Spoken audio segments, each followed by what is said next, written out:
first show in the books. So I don't want to seem disingenuous, but I do have some notes because there's a good chance that I'm going to get really emotional talking about this, and I want to try to stay on track. But the first thing I need to do is a couple thank yous.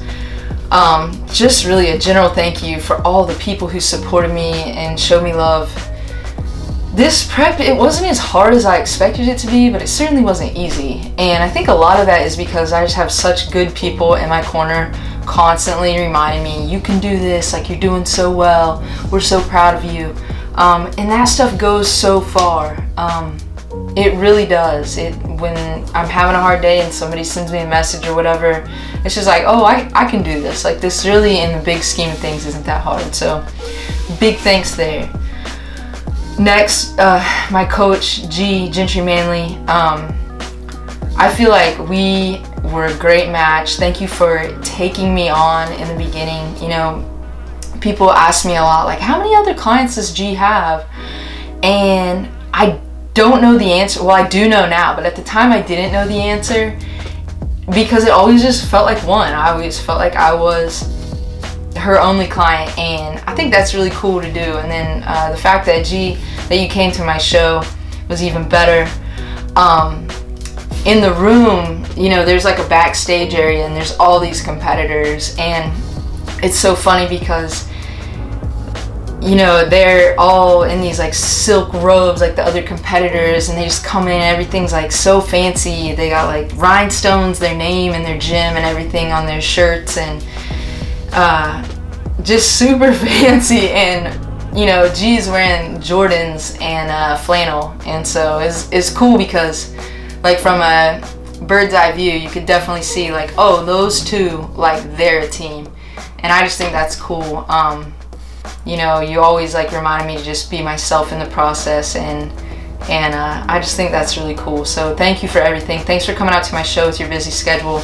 I am pumped to see what we can do next.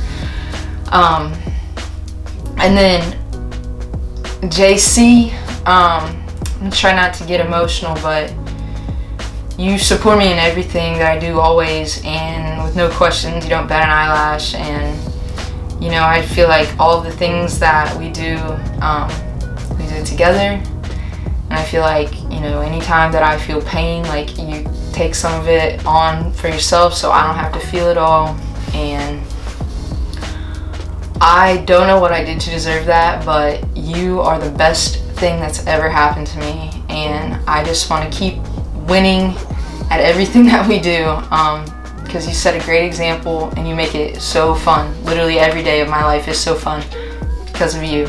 So thanks for supporting me. And then of course, like my family, my coworkers, Tabitha Smith, best boss, hands down. There were a lot of times when I had to like move my workout to a time that moved meetings around, and she just went with it all. And I think that having a boss that understands that if you are aiming for things that are high outside your job, you're just going to achieve that much more inside your job. And so she is the definition of just support. She asks me about my goals all the time. Do not work for people who do not ask about your goals. Just stop right now, because that's no life to live. So just everybody in my office, I'm sorry for always taking up the microwave. But thank you guys so much for just all the love and support. Tab, thanks for driving to my show to surprise me 6 hours. She's a mother. You're amazing. It's just everybody else. The list is so long. I love you guys so much. So let's talk about the show so I don't start crying. Okay, so I placed second in my debut class. So debut is like for people who have never done this before, it was cool being around a lot of people that had never done it before. The girl that I lost to, she was one of like 4 people who were actually like friendly, so I was happy for her. But I do think that maybe I could have beat her if I would have just posed a little bit better. She was a little bit bigger than me, I was a little bit leaner than her, but she was super cool. And then I got 5th in my overall class, which, I mean, it was good to like place as a rookie, but in the overall class, I would love to place higher, but those girls, they look superb. The girl who won out of my class, she was 5'5", so I look like a giraffe up there. But I did take up a lot of space, and I was always bumping into the girls, and they just like glare at me. I can't help it. I have really long limbs. So yeah, I mean, it was cool. I got some medals, and that part was cool. But I think that being said, this is a part that's kind of hard to talk about because I cry a lot about this part too. And my like knee-jerk reaction to the whole thing is I'm a little bit disappointed, and only in myself. So I don't want you to think that has anything to do with like the judges or the promoters. The show was amazing. My coach was a superstar. But I felt like my package that I put on stage wasn't the leanest that I've been throughout my whole prep. And something that I didn't understand until now is that somebody said, the prep itself, once you get it going, it's kind of like flying an airplane. And the landing is what takes like all of the skill, and you have to have everything dialed in just right.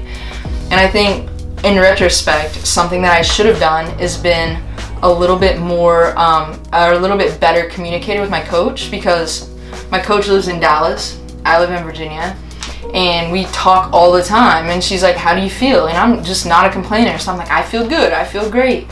When in reality, I should have been a lot more detailed, because she's basically making a plan then, like, okay, Molly feels great, her weight is going down, let's continue to do this or do that or whatever. And I didn't let her know like all of the nerves and the stress and all of those things that I was feeling that have like this major effect on your hormones.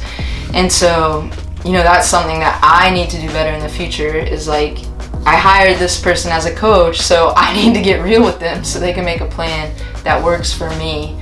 I think too, so when I got COVID, it was like between weeks 7 and 8. There was just a major change in like my stress level and my nerves up to the show, and it was like almost unbearable sometimes. Like if I woke up in the middle of the night, I would just start thinking about like, I'm not ready, I'm not this, I'm not that. And there's a lot of like reflection that I've done of like my inner voice, like I need to be a lot more positive. But it messed up my sleep, it messed up, like my stomach was always hurting, and I just went through the ringer from like 7 weeks out. I'm not blaming that on COVID. I think actually COVID taught me a lot more about my body, but I just could have done a little bit better job like communicating all of these stressors to my coach. That being said, I'm 35, and so 10 years ago I probably could have bounced back from some of those things a little bit easier.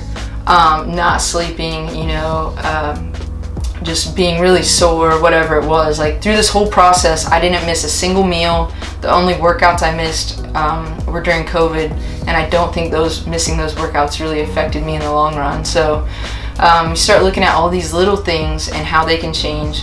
My coach has already encouraged me to get like a full blood panel done so I can check out my hormone levels and see how that's affecting my ability to get leaner. Because when I got up on stage, honestly, for the last 3 weeks up until the show, my abs and my core, like I'll link up a picture, try to find one from when I was practicing posing, but I was feeling really good and I was looking super lean. But I think the closer I got to the show, the stress just crushed me. And go to my coach's page, she'll explain how cortisol affects everything in your gut. And I think honestly, just getting up on stage, like I had a lot of that going on. So it's disappointing that I was leaner at some times probably, or looked better than when I did on stage, because we're doing this 24-week prep all for these like 2 hours of being on stage. So the skill is in landing the plane, and I think I learned a lot of things, and I need to communicate better with my coach so that we can land the plane a little bit better next time.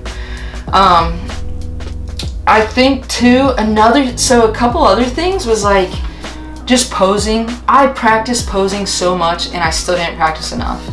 And I think that, you've got to practice posing in a place where you don't have a mirror, which is really hard, and be around people who can just give you constant feedback. JC was giving me feedback, did an amazing job, but also doesn't know what the judges are looking for. And then even on game day, you don't really know what they're looking for, because I would have thought, like when I came in second for debut, I was much leaner than the girl who won, but she was just bigger. And so I thought in figure, like, you probably want to be leaner, but you just never know really what the judges are looking for. So that being said, I do think that I should have gotten, I'll show a picture of my suit. My suit was gorgeous. People told me I had the best suit there, but I think that I should have had it altered to let it come a little bit higher up on my hip, and I think that would have looked better on stage, but that's just getting down to like real nitty-gritty stuff. But there's always things, and if you look back, like, and you try to get better, I've made a ton of notes so that next time, I'll kind of remember these things, like make sure this and make sure that. But I guess the last thing, like, I want to say is, like, it's not that I'm not happy, right? Being disappointed for me is okay. I can still be happy about how things went overall. I learned so much about myself. I've been able to set some boundaries that I didn't have before. I've been able to build some confidence to reach some other goals, and I'm really, really excited to tell you guys, show you guys what's coming next. But I know it sounds a little bit out of touch to be like I'm disappointed in the results, because it was like such a huge thing for me to take on, and I did, I looked okay on stage. I looked pretty good, and I feel pretty good about how I look now. But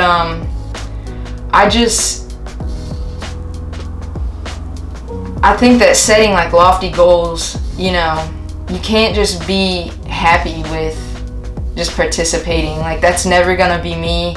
I'm not wired like that, and I'm okay with being disappointed. This is not the first time that I've set some sights up here and maybe didn't reach it, and I've been disappointed. But the cool thing is I typically bounce back, get a new game plan, and then I surpass those. So it's not that I'm not happy, and it's not that I'm not grateful for everything in the process, but I still feel like there's a little bit something left in the tank, and that's kind of what keeps me going. So I'll be back. This, I think, is part of who I am now. I've loved it. I love how I feel on the diet and just the accountability with a coach. But I think it's okay. It's okay to set goals for things that might potentially break your heart. Otherwise, you're just kind of like cruising through life, and you never know really where your limits are. The only other time I really felt like this was whenever I did a half Ironman, and people were like, wow, like, you did so good. And I'm like, yeah, I still didn't like reach my time goals. So it's okay to be disappointed. You just got to bounce back and do something with it. But more to come soon. I'll let you guys in on what I'm going to do. I'm going to keep doing more vlogs now. People have been asking about it. I had no idea that people actually were going to watch it, but it is kind of fun. Life has slowed down, and there'll be more to come. So thank you guys so much for tuning in. Thanks for all the love, support.